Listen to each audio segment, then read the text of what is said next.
Okay, hello Cloud Gurus and welcome to this lecture. This is a really quick lecture on DataSync. Essentially, you just need to understand what it is going into the exam. So what is it?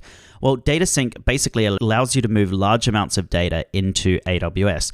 And typically you'd use it on your on-premise data center. You'd install the DataSync agent as an agent, and you would do this on a server that connects to your NAS or file system. And that will then copy data to AWS and write data from AWS. So it's a way of synchronizing your data.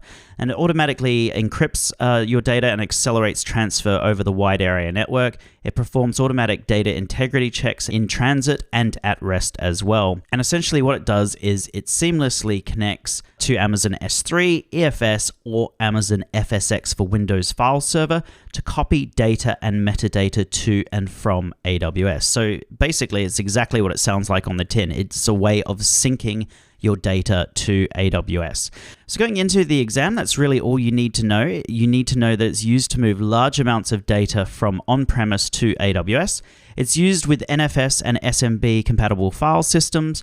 Replication can be done hourly, daily, or weekly. And the way you set it up is you just install the DataSync agent to start the replication. Typically, you do that on-premise. However, you can also use DataSync to replicate EFS to EFS. And so if you were doing it like that, essentially you'd install the DataSync agent on an EC2 instance that was connected to EFS, and then you can use that DataSync agent to replicate your EFS to another copy or another EFS in the cloud as well.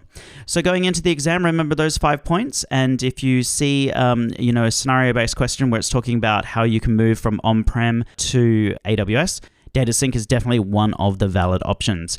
Okay, that's it for this lecture, everyone. If you have any questions, please let me know. If not, feel free to move on to the next lecture. Thank you.